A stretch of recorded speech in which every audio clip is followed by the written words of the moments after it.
Everyone, I am possible class में आप सभी का स्वागत है।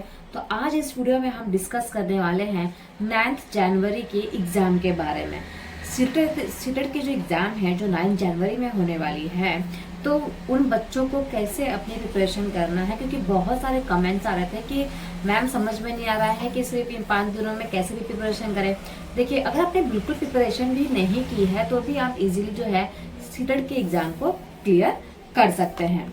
सबसे पहले आपको क्या करना है, प्रीवियस ईयर पेपर को आप करके जाएंगे, क्योंकि सीटेट में मोस्टली क्या आ रहा है, प्रीवियस ईयर के पेपर्स ही आ रहे हैं। ओके, उसमें से ही आ रहा है, थोड़ा बहुत घुमा फिरा के आ रहा है, बट उसमें से ही आ रहा है। ओके, जितना हो सके उतना 3-4 साल पुराने 2021, 20 और 19 के पेपर आप लोग करके जाइए एग्जाम में। ओके, अब सबसे बड़ी बात यहाँ पे ये है कि जो PYQ है, प्रीवियस ईयर क्वेश्चन पेपर, वो बहुत सारे लोगों को नहीं मिल रहा है। ओके, तो मैंने जो है पूरा आपका एनालिसिस करके यहाँ पे लिखा हुआ है पॉइंट, और पॉइंट पर सब कुछ मैं आपको बताऊंगी डिटेल में आपको करना क्या है। तो जो प्रीवियस ईयर क्वेश्चन पेपर है वो को कहाँ से मिलेगा, सीटेट की वेबसाइट पे मिलेगा। मैंने अपने साइट पे डाला है कि सीटेट की वेबसाइट से आप कैसे क्वेश्चन को डाउनलोड कर सकते हो और सॉल्व कर सकते हो।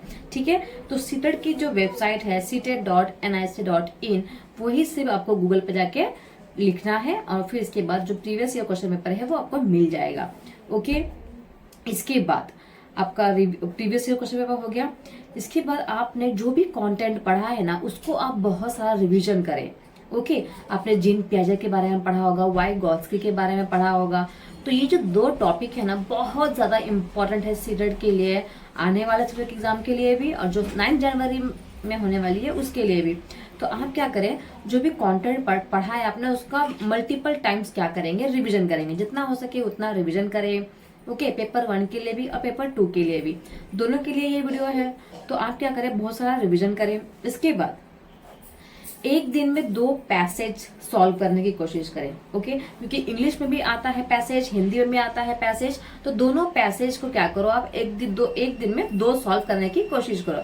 या तो आप सिर्फ इंग्लिश के 2 कर लो, या तो आप दोनों को एक एक करके भी सॉल्व कर सकते हो, बट ऐसा प्रैक्टिस कर लो कि एक दिन में मुझे 2 पेपर को पैसेज को सॉल्व करना है। ओके, इसके बाद जितना हो सके उतना पेपर सॉल्व करेंगे आप।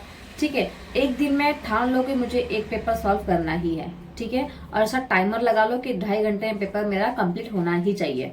ओके, तो एक दिन में आपको एक पेपर सॉल्व करना है। सीडीपी जो है, चाइल्ड डेवलपमेंट एंड पेडागोजी, उसकी बहुत ज्यादा आपको प्रैक्टिस करनी पड़ेगी, क्योंकि एग्जाम में जो क्वेश्चंस आते हैं वो बहुत बड़े बड़े आते हैं, इतने बड़े होते हैं कि क्या कहना चाहता है क्वेश्चन हमें वही समझ में नहीं आता। ठीक है, तो जितना हो सके उतना आप क्या करेंगे, क्वेश्चंस को पढ़ेंगे, सीडीपी वाला, चाइल्ड डेवलपमेंट पेडागोजी, उसको सॉल्व करने की कोशिश करें। थोड़ा सा टाइम कंज्यूमिंग वो होता है। ओके, इसके बाद आप पेपर सॉल्व कर रहे हो, PYQ कर रहे हो, मॉक टेस्ट दे रहे हो, और इसमें आपको किसी क्वेश्चन में डाउट है। ओके, डाउट तो क्या करते हैं हम लोग, तुक्का लगा देते हैं, पर तुक्का आपको यहाँ पे नहीं लगाना है, क्योंकि आप घर पे बैठ के अपना previous year question paper solve कर रहे हो, तो यहाँ पे आपको कोई भी तुक्का नहीं लगाना है। तुक्का कहाँ लगाएंगे आप, एग्जाम में लगाएंगे। ओके, स्कूल बोल रही हूँ, तो तुक्का कहाँ लगाएंगे आप, एग्जाम में लगाएंगे, क्योंकि घर से ही अगर आप तुक्का लगाने का प्रैक्टिस करेंगे तो फिर आप एग्जाम में भी क्या करोगे, तुक्का ही लगाओगे। ओके, जो आता रहेगा ना उसमें भी क्या करोगे, तुक्का लगाओगे। तो तुक्के की प्रैक्टिस घर पे नहीं करना है। जो नहीं आपको आ रहा है उसको क्या करो, एक ऐसी डायरी ले लो, डायरी पे लिखना स्टार्ट करो। ठीक है, जो डाउट्स है, जो भी क्वेश्चन में डाउट है, जो भी टॉपिक में डाउट है, लिख लो साइड में उसको। ठीक है, पूरा PYQ सॉल्व करने के बाद, मार्क्स का एनालिसिस करने के बाद, आप उस सारे डाउट्स को वापस से क्या करो, क्लियर करो। वापस से उस टॉपिक को पढ़ो, वापस से उस टॉपिक को समझो, मुझे क्यों नहीं आया, मैं क्यों भूल गया। ठीक है, तो वापस से पढ़ने के बाद, अच्छे से नॉलेज गेन करने के बाद आप उन पेपर को वापस सॉल्व करो कि क्वेश्चन क्या था, मुझे क्यों नहीं आया। तो इस तरीके से आप करेंगे ना, तो आपका 130 प्लस तो आ ही जाएगा। अगर आप लोगों का मॉक टेस्ट में 130 आ रहा है, तो देखिए एग्जाम में आप लोगों को 120 मार्क्स तो कहीं नहीं गया है, डेफिनेटली आपको 120 मार्क्स तो मिल ही रहा है। तो मॉक टेस्ट अगर आप दे रहे हैं, आपका कितना मार्क्स आ रहा है वो मुझे कमेंट सेक्शन में जरूर बताइएगा, तो मैं आपको अज्यूम करके बताऊंगी कि आपका कितना मार्क्स आ सकता है सीटेट के एग्जाम में।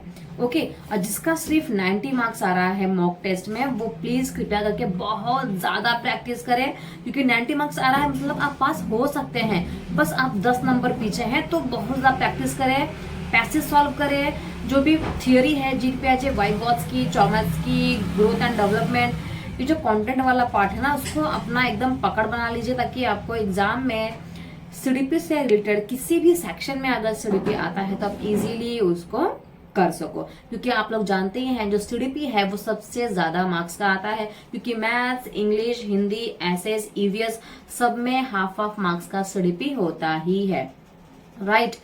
तो कम से कम 80 मार्क्स या 90 मार्क्स का आपका सीडीपी आता है, तो उस पर आपको बहुत ज्यादा फोकस करना है। कंटेंट पे ध्यान दीजिए, कंटेंट को बहुत बार रिवीजन करिए। ओके, जितना हो सके उतना रिवीजन करिए। डाउट्स जो है उसको कहीं पे लिख लीजिए, इतना ही मैंने नोट्स बनाया था।